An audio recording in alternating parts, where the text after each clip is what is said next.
va voir que le stress n'est pas comme quelque chose de négatif. Au final, c'est quelque chose qui est même très physiologique. Et en effet, pour être stressée, une antilope, elle est stressée 5 minutes par jour, le temps que le lion lui court après.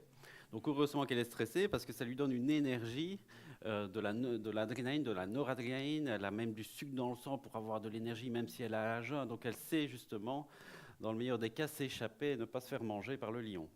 Donc on est physiologiquement fait pour être stressé. Si vous rentrez du boulot aujourd'hui, qu'il y a un imbécile sur la route qui vous coupe la route, ben, grâce au stress, vous allez tourner le volant, vous allez sentir votre pulsation cardiaque augmenter, respirer bien fort et tout ça.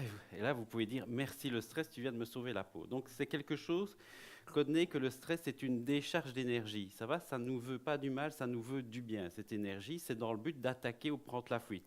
Quand vous avez les petits oiseaux que vous frappez dans vos mains et que les petits oiseaux s'envolent, c'est grâce au stress, vous voyez. Mais le problème, et c'est ce qu'on parlait tout à l'heure avec la girafe, c'est que l'humain, il intellectualise beaucoup, il croit savoir mieux que ses propres sensations, comme on disait, et il ne s'écoute pas, si vous voulez, et il intellectualise beaucoup. Parce que l'antilope, elle ne se dit pas toute la journée, alors j'espère que le lion ne va pas me bouffer aujourd'hui, hein. Je suis un peu stressé, je vais en parler à mes copines. Non, elles ne sont pas là-dedans, non, elles oublient. Et elles sont chaque fois stressées parce que, donc ici, quand on va sortir du bâtiment, on ne se dit pas, il y a quelqu'un qui va venir nous bouffer, eux, bien. Donc, je veux dire, ils ont une vie quelque part plus stressante que nous et pourtant, il n'y a pas de burn-out chez eux. Donc, c'est ça qu'il faut comprendre, c'est que ça touche que l'humain, ça, quelque part.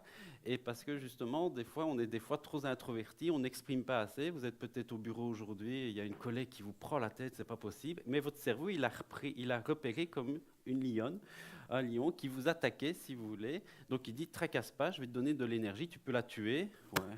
Ou prends la fuite, ou dis-lui que c'est une conne, mais fais quelque chose. Ah non, je fais rien du tout. Et ça, c'est très, très, très, très dangereux. Ça, c'est mauvais, ça augmente c'est un puissant, ça augmente les dépressions, les burn-out et tout ça. C'est la non-exploitation de l'énergie. Il y en a peut-être aujourd'hui qui vont rentrer du bureau et la première chose que vous allez faire, c'est mettre vos baskets, aller courir. Et on vous demande après, comment ça? Ah, ça me fait du bien. Ça me fait du bien. Vous venez de prendre un Xanax, hein? C'est un antidépresseur, le fait de bouger. Donc, vous pouvez justement libérer vos tensions autrement parce que vous n'avez pas su dire à votre collègue qu'elle vous prenait la tête. Mais je veux dire, on voit, et ça on le voit de plus en plus en consultation, des gens très stressés ne sont pas malades du stress parce qu'ils expriment. Et il y a des gens, des fois, qu'on dit ah ben toi, tu n'es pas stressé, tout va bien. Ouais, tu parles que tout va bien.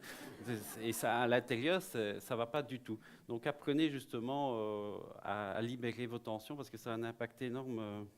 Énorme sur la santé et sur le poids.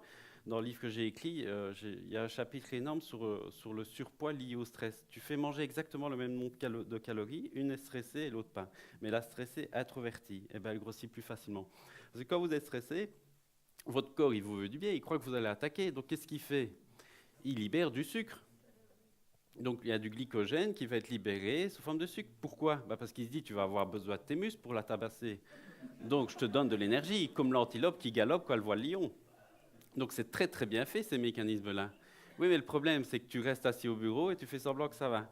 Et ton sucre est monté. Interdit d'avoir trop de sucre dans le sang. Donc qu'est-ce qu'il fait ton pancréas? Il libère de l'insuline. Pour faire quoi? Faire chuter ton taux de sucre. Oui, mais tu ne fais pas aller tes muscles, donc tu ne consommes pas le sucre, donc tu fais des triglycérides. Tu fais du gras. Donc en plus de t'énerver, elle vient de te faire prendre 300 grammes, la collègue. Elle commence à m'agacer. Voilà, je voulais vous en parler un petit peu parce qu'il faut comprendre ces mécanismes-là.